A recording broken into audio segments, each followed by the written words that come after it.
बच्चों के साथ बदसलूकी, बेरारवी और खवातीन को कत्ल किए जाना, कारोकारी के मामलात, गैरत के नाम पे कत्ल लाड़काना डिवीजन का एक इंतहाई कॉमन मसला हो चुका है। नौजवानों की जानिब से इसके ऊपर आवाज उठाना, पढ़े लिखे तबके की जानिब से इसके ऊपर आवाज उठाना, इस तरह की मिसालें हमें माशरे में दिखाई नहीं देती। लेकिन लाड़काना में अब कन्वर्सेशन फॉर चेंज के नाम से एक एनजीओ चलाने वाली नौजवान तालबा डॉक्टर आयशा मेमन हमारे साथ मौजूद हैं, जो कि न सिर्फ अपनी तालीम को जारी व सारी रखे हुए हैं, अपनी मेडिकल प्रैक्टिस को जारी व सारी रखे हुए हैं, बल्कि उसके साथ साथ माशरे के इन अहम मसाइल के ऊपर जो है वो काम भी कर रही हैं। उनसे गुफ्तगू करेंगे। अस्सलाम वालेकुम।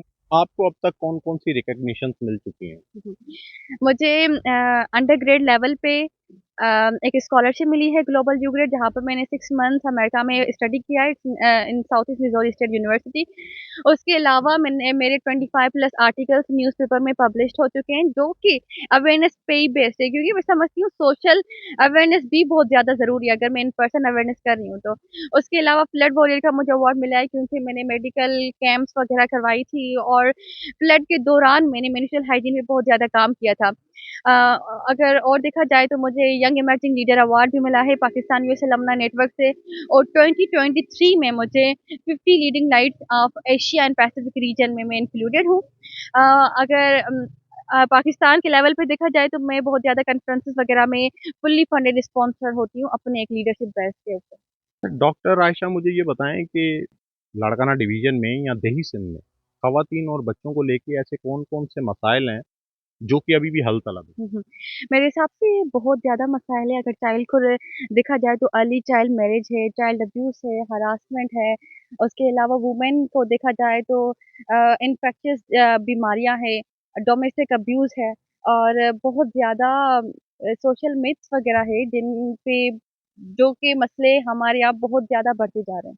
तरह के मामलात अभी भी हमारे माशरे का अनफॉर्चुनेटली हिस्सा हैं। इसकी वजूहत क्या देखते मेरे हिसाब से गुर्बत तो एक बहुत बड़ा बैरियर होता है। उसके अलावा एजुकेशन, जो कि एक वो बैरियर है जो हम आज आराम से ओवरकम कर सकते हैं। गुर्बत तो अगर हमारे हाथ में नहीं है। हैं? तो कन्वर्सेशन ऑफ चेंज का एक इंट्रोडक्शन दे दें और उस काम करने में आपको कौन सी दिक्कत और रुकावटों का सामना? अच्छा, कन्वर्सेशन फॉर चेंज वो मेरी एक कैंपेन है जो कि ग्रास रूट ऑर्गेनाइज़ेशन है, जो कि चाइल्ड अब्यूज़ और वुमेन हेल्थ पे काम करती है। क्योंकि जो मेरा जो पर्पज़ है वो ये है कि सिर्फ़ मैं एक कन्वर्सेशन नॉर्मलाइज़ करूँ।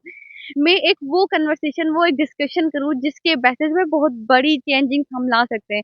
जैसे शहज़ाद अगर देखा जाए तो मिथ्स वगैरह बहुत ज़्यादा है मेंस्ट्रुअल हाइजीन की, women health related, breast cancer prevention का कोई नामो-निशान, अर्ली डिटेक्शन, सेल्फ एग्ज़ामिनेशन कुछ भी नहीं पता। स्पेशली पेरेंट्स को नहीं पता कि हमें अपने बच्चों को प्यूबर्टी साइंस के लिए इनिशियली हमें आगाही देनी है। चाइल्ड अब्यूज़ के लिए ट्रस्ट लेवल बिल्डअप करना बहुत ज़्यादा ज़रूरी है। Good and bad touch, stranger activities, एक ट्रस्ट बिल्डअप करना। तो मेरे हिसाब से इन सारी चीज़ों पे काम करना बहुत ज़्यादा ज़रूरी है, और मेरी एनजीओ जो कि अम, इंटीरियर सिंध में काम करती है, हम प्रोजेक्ट्स करवाते हैं, विलेजेस वगैरह में जाकर अवेयरनेस देते हैं, और स्कूल्स में भी जाते हैं, ऑर्फेनेज हाउसेस में भी जाते हैं, और माशाल्लाह बहुत ज़्यादा अच्छा रिस्पॉन्स आता है काफ़ी विलेज में। बट कुछ एरियाज़ स्टिल हैं जहाँ पर बहुत ज़रूरी है कि हमें परमिशन मिले ताकि हम अपने बच्चों को गाइड करें। आपके आप बेसिकली एक डॉक्टर हैं, फिर आप मेडिकल प्रैक्टिस भी करती हैं, फिर आप इतने बड़े कॉज को लेके चल रही हैं, तो ये सारी चीज़ों को यकजा लेके चलना आपके लिए एक बहुत बड़ा चैलेंज साबित नहीं होता?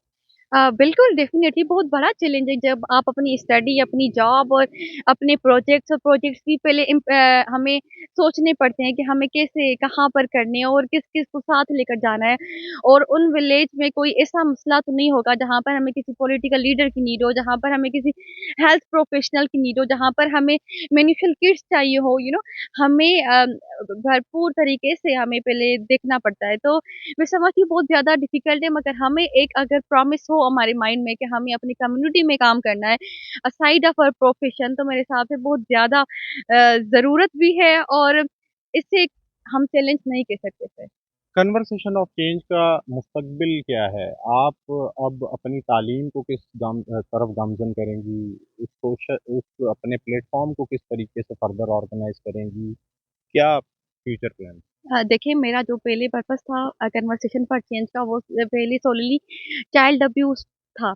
मगर जैसे मैं इन फील्ड काम करती गई तो मैं समझ रही थी कि औरतों के ऊपर भी काम करना बहुत ज़रूरी है। तो चाइल्ड और वुमेन पे ही मेरा काम रहेगा, कन्वर्सेशन फॉर चेंज में उससे ऊपर नहीं होगा। बट हाँ, अगर प्रिवेंशन पे देखा जाए तो प्रिवेंशन के ऊपर मुझे अगर नीड पड़ी, मेल न्यूट्रिशन को अगर मैं इन्वॉल्व करूँगी इस डायमेंशन को, और वुमेन के हेल्थ के रिलेटेड जो भी टॉपिक्स होंगे वो मैं अपने एनजीओ में कवर करूँगी इंशाल्लाह। और मैं अभी masters in public health pursue करूँगी, बिकॉज़ मैं समझती हूँ कि अगर प्रिवेंशन को मैं ज़्यादा स्टडी करूँगी तो मुझे क्योर की नीड ही नहीं पड़ेगी। तो मेरा ये स्टडी प्लान है। डॉक्टर आयशा मेमन की गुफ्तगू आपने सुनी। नौजवान हैं, यंग डॉक्टर हैं, अपने काम को जारी और सारी मेडिकल प्रैक्टिस को भी रखे हुए हैं, लेकिन उसके साथ साथ बच्चों के साथ बदसलूकी के ऊपर आवाज़ उठाती हैं। मुख्तलिफ सरकारी स्कूलों में जाती हैं, देहातों में जाती हैं और जाके बच्चों को गुड टच, बैड टच और इस तरह की तालीम से आगाही देती हैं, जो कि अमूमन हमारे करिकुलम का हिस्सा नहीं है। और उसके अलावा ख़वातीन की अमराज के ऊपर भी बातचीत करती हैं और खुलकर बातचीत करती हैं, ताकि दही ख़वातीन को जो है वो इस अमराज के ऊपर इलाज का मुकम्मल हक मिले और उसके ऊपर लाड़काना रीजन में ये अपनी आवाज़ को उठा रही हैं।